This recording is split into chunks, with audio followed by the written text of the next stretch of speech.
What, bro? Why did I just think about that shit right when I just started this motherfucker? Hey, we live on YouTube for the first time in 60 years, bro. Hold on. Live on YouTube in 60. Mic good too. The mic sound good, bro. What the fuck? But y'all see the title, man. It say react to videos. We had to downgrade on the little webcam and shit because I was using my phone, but the app I was using the phone on, the shit was fucking up. You feel me? What up, B-Lack? B-Lack, was you on my Twitch stream I was doing earlier? The two Twitch stream? I had streamed twice on Twitch today. Hold on.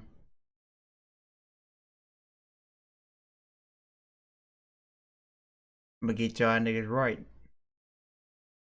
We got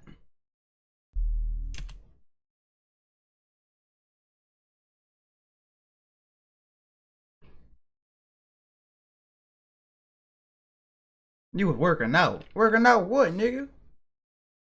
Joe, with your little arm at? What you working you doing head ups or something with your big head ass? The nigga doing head ups, y'all.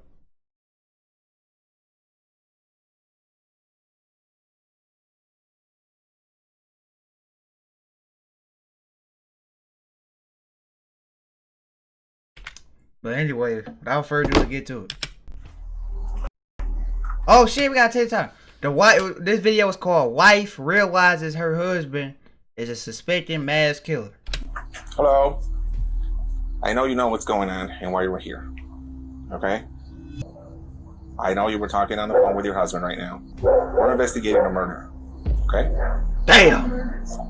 This is Ermelinda Palomo, a 50-year-old woman. She's about to realize that in less than 24 hours, her fiancé has become involved in a brutal and complex murder case. On September 17th, the Romeoville police in Illinois received two separate calls. The first was from Rihanna, who reported that she had been trying to contact her sister, Zoraida Bartolome, but hadn't heard back from her or her husband, Alberto Rolon. A short while later, Zoraida's mother called the police with a similar concern. I'm calling for my daughter, Zoraida Bartolome. She lives on Concord Avenue, Romeoville, Illinois. And we haven't heard from her or her husband or her children during the whole day. No answering the phone. If somebody can go by. This nigga did some The Stepfather shit. Y'all watched that movie called The Stepfather, bro? That nigga did some shit like that, bro. That nigga killed this family he had, then got a new one. The house and check this nigga them. Sick, bro. Because the husband, they called from his work that I know exactly what this nigga did, bro. And he never, he's always at work. A short while later, the police arrived at the couple's home on the 500 block of Concord Avenue to conduct a welfare check.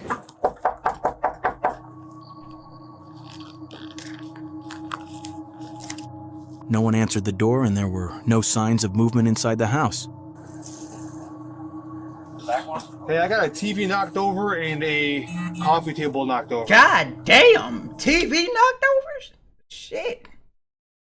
Nigga knocked over the TV. Nothing in this room. I'm saying the lights are off. It's 9 o'clock on a Sunday. And no, there's lights on in the back room. You can see it through that second. Go in the backyard. When the officers entered the backyard and decided to go in through the porch, they found something they weren't prepared for. Yeah. They found her laying there. This one's open. Oh God. I need more units here. Hold this. Yep. Damn. You with me. You guys hold the front, okay? From a position of cover, please. I don't know if anybody's in there or not. You got another door right here.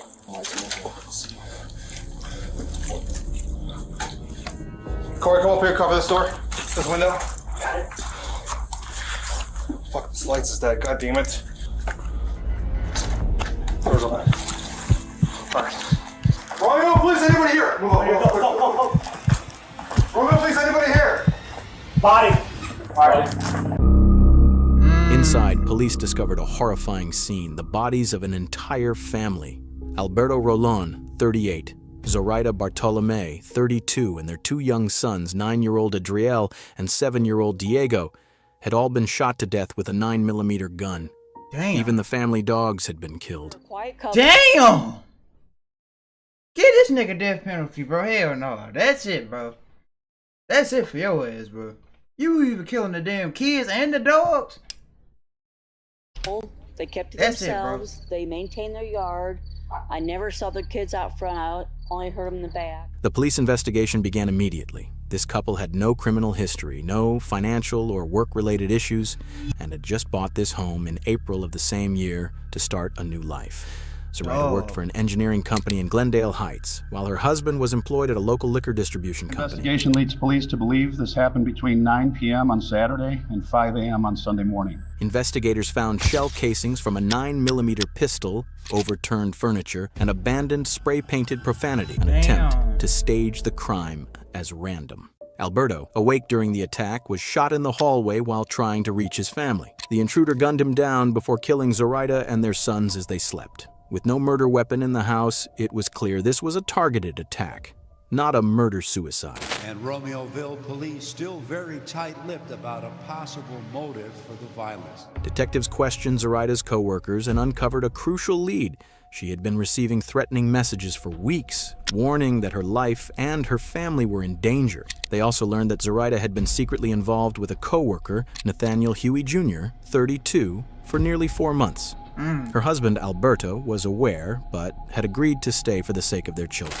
The threat started shortly after Zoraida began seeing Nathaniel, escalating over time as she ignored them. The messages warned that she, her children, and Nathaniel were in serious danger. A week before the murders, Alberto also started receiving similar threats.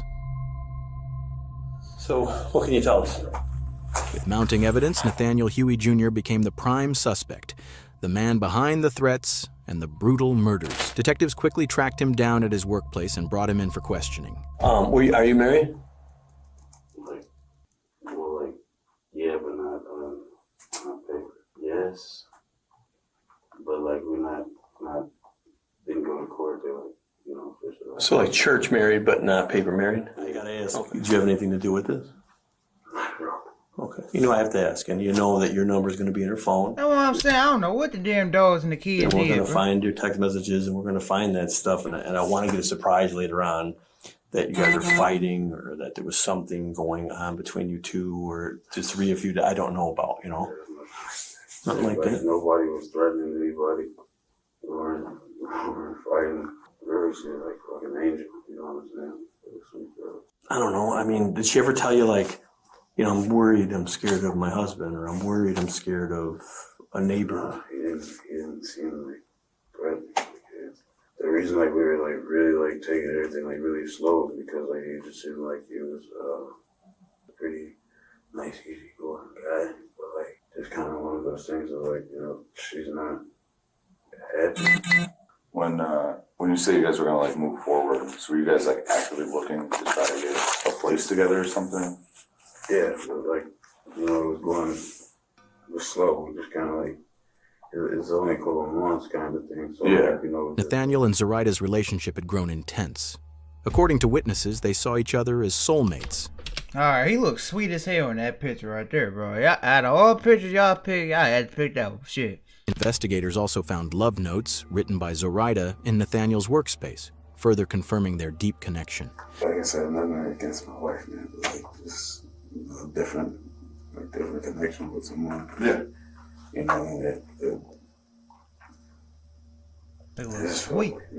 Detectives knew there was more to Nathaniel's story, and they were certain he knew something crucial. The day before the incident, Nathaniel left work earlier than usual and didn't return after the incident. Nathaniel's stepdaughter described him as paranoid, saying this behavior had only intensified in the weeks leading up to the murders. He often claimed that specific people or organizations were following him and even went as far as protecting his digital devices from being monitored. Another suspicious detail was Nathaniel's business, and he owned a registered security services company that gave him access to various security equipment. Later that afternoon, on September 18th, after speaking with Nathaniel, the police headed to the Opon house.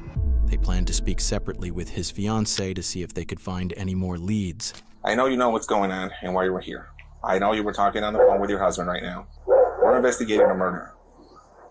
We have in our possession some phones, okay?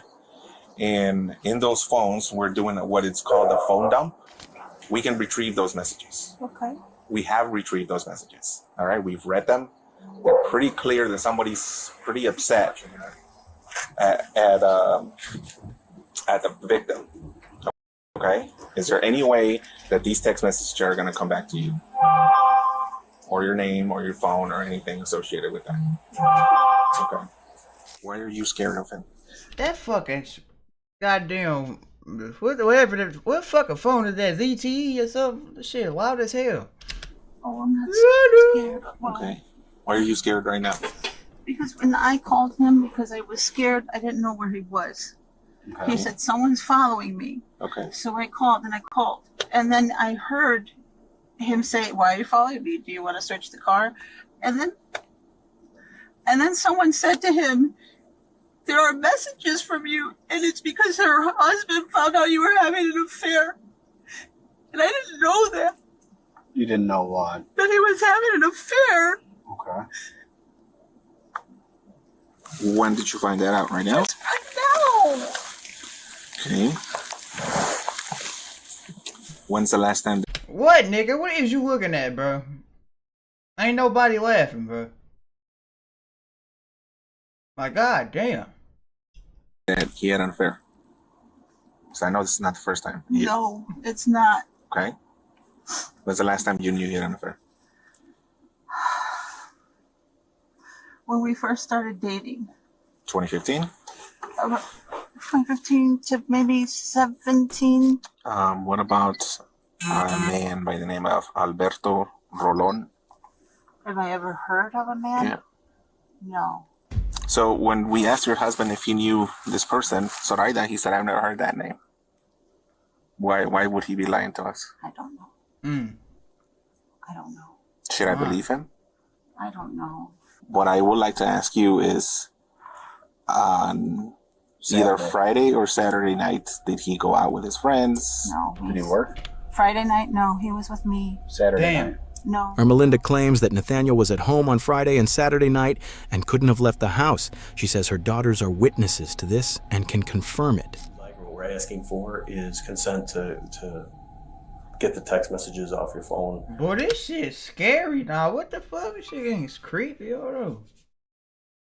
Between you and her, Wait a minute. Snapchat or whatever it is between you, so we have both sides of it. Trying to eliminate you as a suspect, but It's on the computer, or Hmm? you can get it out of the computer. no, we have to take the phone, we plug it in, we take it out, and we give your phone back. I don't even have anything in there.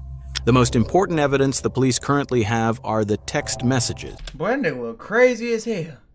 And then, what the fuck? These could provide crucial information once the sender and the full story are revealed. The police asked Nathaniel for permission to search his phone and to collect a DNA sample. How about I come see you guys later today after work or something like that? Because I got fucking other shit in there that I don't necessarily want you to be like looking at. You know what I'm saying? I understand. Just, but again, I promise you, I don't care what you look at. no, it's not like fucking like freak shit. When questioned by police about the threatening messages to Zoraida and Alberto, Nathaniel claimed he had no knowledge of them and there was no evidence linking him to the messages. I don't mean any disrespect. I promise you that.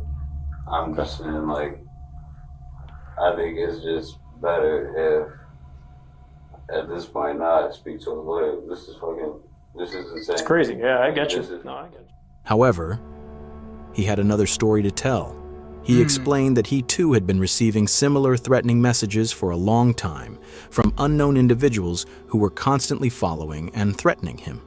Nathaniel claimed the messages were from a Bulgarian mafia group who allegedly monitored his every move, Nigga, stop lying. What the fuck they want with you, noob? even his phone, and knew every detail of his life. As the investigation continued and messages on his phone were examined, to the surprise of the detectives, everything Nathaniel said seemed to be true. This became the most puzzling moment of the case for the detectives. Was there truly a dangerous gang behind all of this? Or had Nathaniel Never cleverly mind. fabricated the evidence to cover his tracks and avoid getting caught? Identifying her as 50-year-old Irma Linda Palomo. Palomo, who was named as a person of interest, together with her fiancé, the suspect, traveling down to Oklahoma just days before 4 bodies were found in a Romeoville home. Security footage revealed a shocking detail. Both Nathaniel and Irma Linda had stopped outside the victim's home. Nathaniel exited the car briefly before getting back in, this time in the passenger seat. Irma Linda had been driving the entire time. The next day, Nathaniel and Irma Linda fled the city without notifying the police. Oh.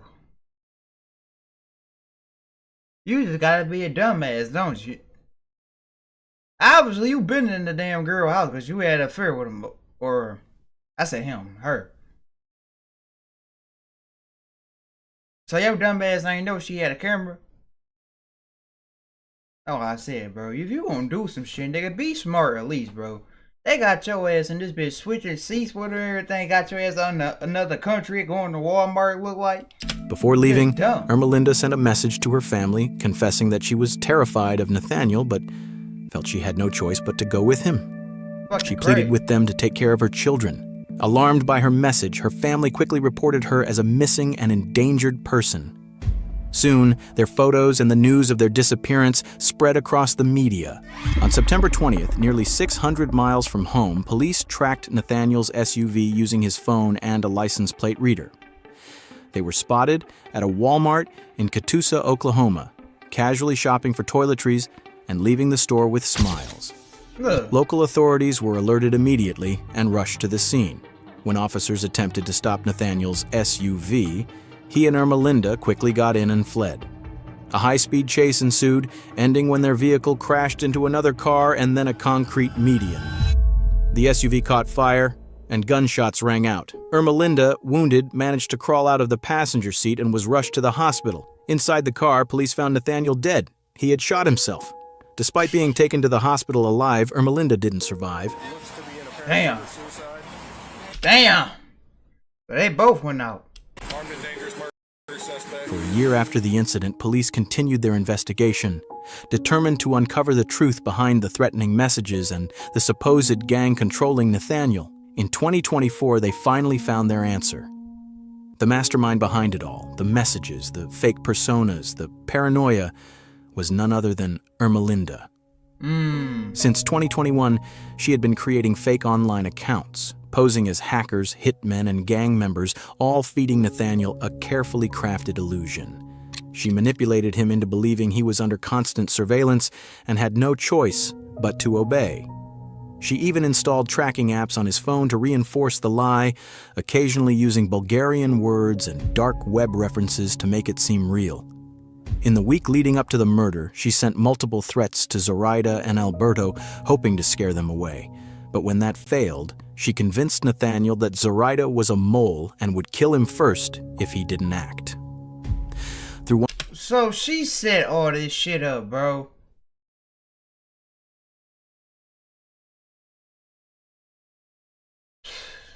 Crazy. One of her fake accounts, she helped Nathaniel plan the murder, guiding him on avoiding cameras and staging the crime as a robbery. Nathaniel thought he was taking orders from a dangerous cartel.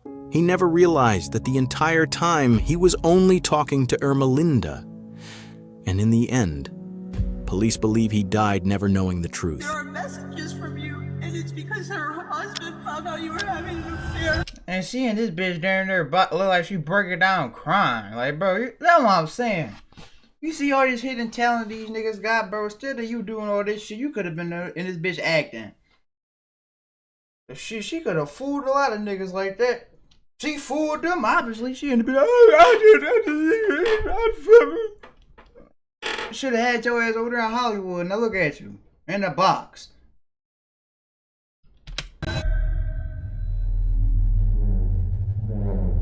Like, what the fuck, bro? I ain't gonna lie, this damn shit had a good ass plot twist, bro. Like a like, what the fuck? I ain't know that was gonna happen.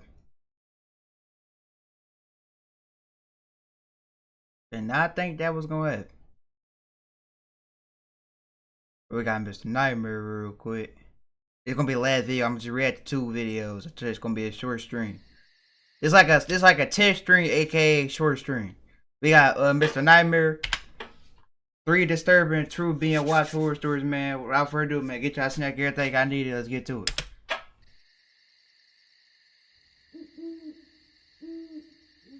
Uh-oh. Oh. I used to live in a small studio apartment in Chicago when I finished college. It was not fancy, just a single-room space on the top floor of a 3-story building. I chose it because rent was cheap and it was close to work. And as a 23-year-old with student loans and no savings, I didn't have the luxury of being picky. The apartment was clean, functional, and most importantly, mine. The only window in the place looked out over a narrow alley. Across the way was another apartment building, nearly identical to mine. The alley was tight, barely wide enough for a single car to squeeze through, and during the day it barely got any sunlight. At night it was pitch black. That never really bothered me much.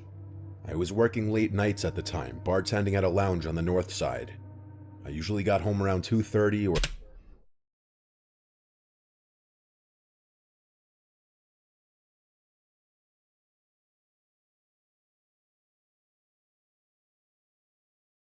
3 in the morning. Then I'd make a quick meal and zone out on my phone until I passed out. One night, about a month into living there, I noticed something odd.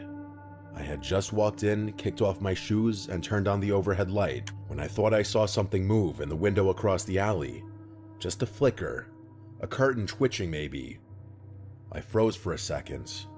But when I looked again, there was nothing. The window was dark and still. I shrugged it off. Maybe I startled someone, or maybe it was just a draft. The next night, it happened again. As soon as I turned on the lights, I saw the curtain shift in that same window. This time I was sure I saw it. A hand pulling the curtain back just slightly before letting it fall. I couldn't see the person behind it. The lights in the other apartment were off. It was just a sliver of movement in an otherwise black void. But the reason this really caught my attention was because I had never seen the lights on in that apartment. I always assumed that nobody had lived there. That night, I didn't sleep. Man, you can't be assuming shit, bro. Well, like when you think, ain't even no think, nigga. When you know you seen some shit, bro, you gotta get the fuck on. Thinking about that attic and the hand. As a nigga. Over the next week, I started paying closer attention. Every night without fail, the curtain would move within seconds of me turning on my lights. It was subtle but unmistakable. It was the same thing every time. There was a slow parting in the curtain. I had a glimpse of the dark space beyond it, and then the curtain would close again. I began testing it.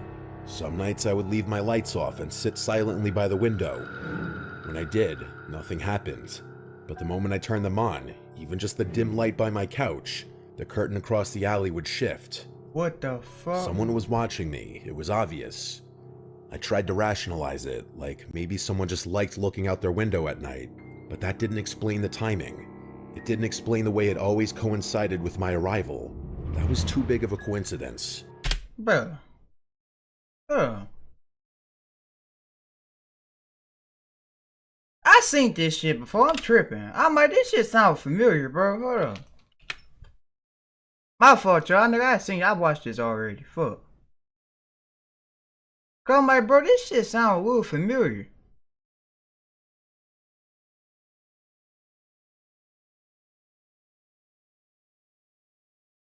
How long we been streaming? 23 minutes. Alright, that's it, bro. Hey, this was just a little test stream, you feel me? Like to see how it is if I stream on YouTube again. I will be streaming on YouTube again like this week. This week coming up probably Wednesday and Friday. So stay tuned Wednesday and Friday, but I'm about to put my Twitch. I'm gonna put my Twitch below. Y'all follow my damn Twitch. Hey nigga, don't be saying that shit in here, B-Lack, nigga. Talking about bleed and shit. Ain't finna have no damn Crips gonna beat my ass cause you saying bullshit. You better chill out, boy. B-Lack tripping.